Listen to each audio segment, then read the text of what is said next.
मित्रांनो, ठरलं तर मग ही मालिका आता वेगळ्याच वळणावर येऊन पोहोचली आहे. खरं तर प्रियाचा खरा चेहरा सगळ्यांसमोर आलाय, कारण सायलीचं आता खरं सत्य सगळ्यांना समजलं आहे. त्यानंतर प्रियाने अश्विनचं थोबाड फोडत त्याच्यावरती एक वेगळाच प्रसंग आणलाय. म्हणजे या सगळ्यामध्ये आता अश्विन सुद्धा आपल्या बाजूने फिरणार. तर त्याच्याच विरुद्ध आपल्याकडे तिने असा काही पुरावा ठेवलाय की आता ती अश्विनलाच ब्लॅकमेल करते. पण त्याला आता वेगळंच सत्य प्रियाकडून समजले. अशी काय गोष्ट आहे की ज्यामुळे प्रिया अश्विनला ब्लॅकमेल करते? आता अश्विनला डोकं बडवल्याशिवाय पर्याय उरलेला नाहीये. प्रियाने चक्क अश्विनचं थोबाड फोडलंय आणि ते कोणत्या कारणासाठी फोडलंय हे सगळं काही पाहूया. इकडे ज्या वेळेला प्रतिमाला प्रिया आपल्याला न सांगता इथून निघालेली आहे, ही गोष्ट जेव्हा समजलेली आहे, त्यावेळेला चिडलेली प्रतिमा आता मात्र खूपच रागवते.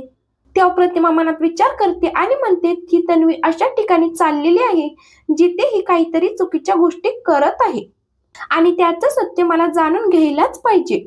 त्यासाठी ती प्रिया बाहेर पाडल्यानंतर तिचा पाठलाग करत करत जाते आणि प्रतिमा ज्या वेळेला प्रियाला महिपतला भेटताना पाहते, त्यावेळेला मात्र प्रतिमाला खूप मोठा धक्का बसतो. म्हणजे ऍक्च्युली धक्का बसण्यासारखं काहीच नाहीये, कारण हिची कारस्थानं ऑलरेडी सगळ्यांनाच माहिती असतात.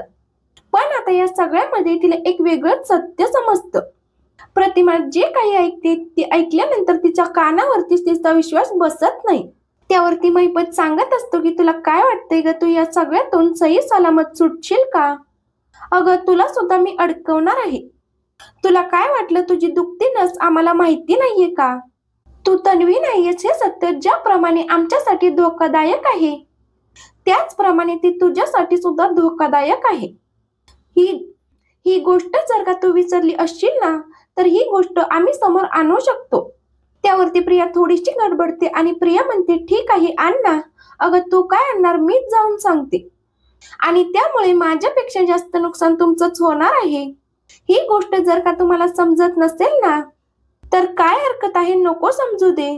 मी सुद्धा आता बघते की तुमचं आता काय चाललंय ते. असं म्हणत असताना प्रिया कुरघोडी करत असते आणि प्रिया कुरघोडी करत असताना आणि ते सगळं काही ऐकते ती प्रतिमा मनात विचार करते आणि म्हणते म्हणजे हिला काय म्हणायचंय? म्हणजे ही तन्वी नाहीये, काय आहे हे साटलोट? तिला काहीच कळत नाही. पण या सत्याच्या मुळापर्यंत जाण्याचं ती ठरवते. त्यानंतर ती सायलीला कॉल लावते आणि सायलीला कॉल लावून हे सगळं काही सत्य सांगते. सायली म्हणते प्रतिमा, ते हे काय बोलताय तुम्ही? मला तर हे सगळं काही खूपच अघटित वाटतंय. आपण एक काम करूया, रविराज काका आणि अर्जुन सर, आपण त्यांना हे सत्य सांगूया.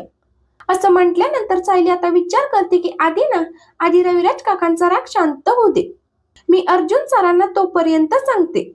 असं म्हटल्यानंतर सायली आता फोन ठेवून देते. तिला कळतच नसतं की आपण या सगळ्यामध्ये डील कशी करायची आहे ते. तर इकडे रविराज घरी येतात. तेव्हा प्रतिमा रविराजांना म्हणते, मला तुम्हाला काहीतरी सांगायचं आहे. मी तन्वीचा पाठलाग केला होता. त्यावर रविराज म्हणतात की म्हणजे तू तिच्या मागे कशासाठी गेली होतीस? त्यावरती प्रतिमा सांगायला लागते की ती महिपतला भेटायला गेली होती. रविराजांच्या रागाचा पारा चढतो आणि ते म्हणतात ही पोरगी अजूनही सुधारलेली नाहीये.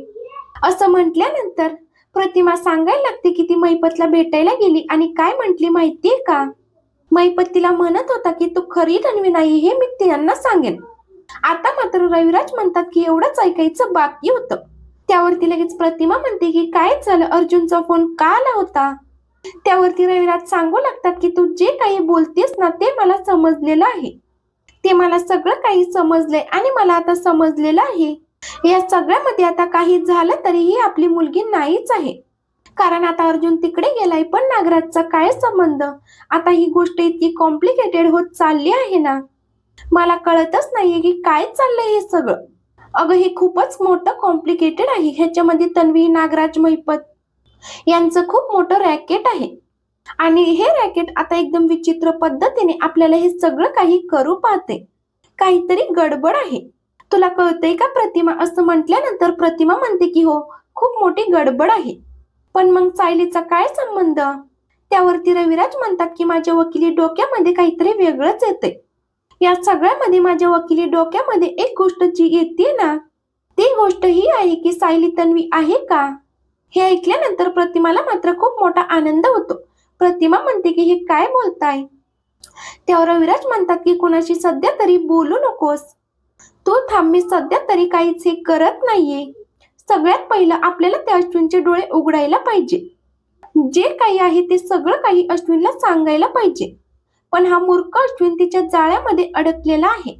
असं म्हटल्यानंतर अश्विनच्या मोबाईलवरती रविराज आता फोटो पाठवतात. ज्या वेळेला प्रियाच्या ह्याच्यावरती एक वेगळाच फोटो असतो त्या अश्विन प्रियाला म्हणतो की 1 मिनिट, मला रविराज काकांनी काहीतरी पाठवलं आहे. मी त्यांना जे सांगितलं होतं ना तेच त्यांनी पाठवलं आहे. यावरती लगेच प्रिया म्हणते की काय पाठवलंय. आता यामध्ये 2 गोष्टी असतात. सगळ्यात महत्वाचं म्हणजे प्रिया आणि महिपत यांची भेट. त्यावरती अश्विन म्हणतो की 1 मिनिट, तू महिपतला भेटायला का गेली होतीस. त्यावरती प्रिया म्हणते, अश्विन आता काय तू माझी सगळी उलट तपासणी करत बसणार आहेस का. यावरती अश्विन म्हणतो की तन्वी, मला सत्य कळायला पाहिजे की तू महिपतला भेटायला का गेली होतीस. असं म्हटल्यानंतर प्रिया म्हणते की अरे असं काय करतोयस, मी तिला का भेटायला जाईन, मी नव्हते भेटायला गेले. आता अश्विन खूपच चिडतो आणि अश्विन म्हणतो, मला सगळं काही समजलं आहे. तू त्या महिपतला भेटायला गेली होतीस. आता काही झालं तरी मला सगळं काही समजलेलं आहे. असं म्हटल्यानंतर प्रिया खूपच चिडते आणि म्हणते, तू जास्त ट्यूट्यू करू नकोस. अश्विन म्हणतो, काय बोलतेस तू. तेव्हा प्रिया म्हणते की बाद झाली तुझी नाटकं. आतापर्यंत तुझ्याशी लग्न का केलं मी, माहितीये का तुला, मला या घरात प्रवेश मिळवायचा होता.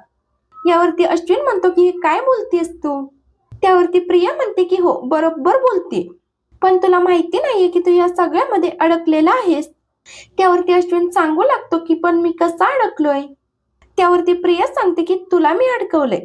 जर का तू माझं भांड फोडलंस ना तर तू महिपतचा माणूस आहे हे सिद्ध करणारे पुरावे आहेत माझ्याकडे.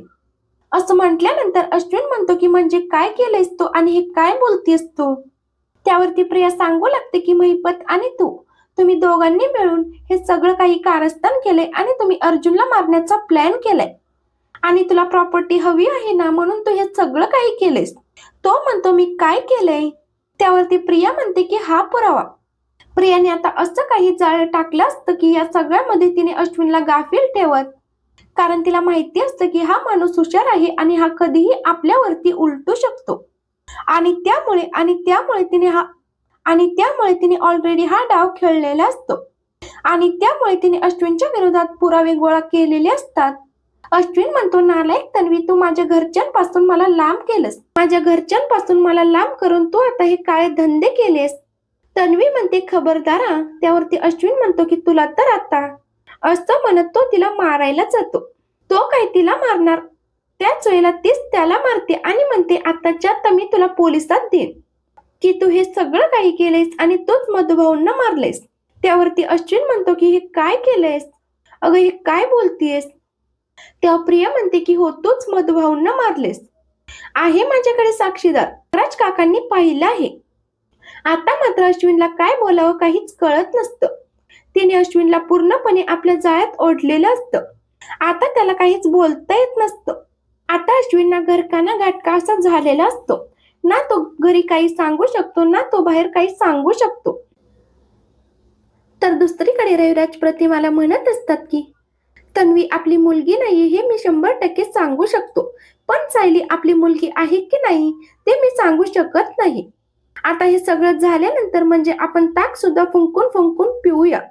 असं म्हटल्यानंतर प्रतिमा म्हणत असते की नाही, मला असं मनापासून वाटतंय की काहीतरी चुकतंय, की आपण या सगळ्यामध्ये कुठेतरी चुकतोय. कारण खरं सांगायचं तर मला असं वाटतंय की माझी मुलगी ही सायलीच आहे. तेव्हा रविराज म्हणतात की मला पण असंच बघण्याची इच्छा आहे आणि त्याचमुळे मी आता या सगळ्यामध्ये शोध तर घेणार आहे, पण आपल्या पद्धतीने.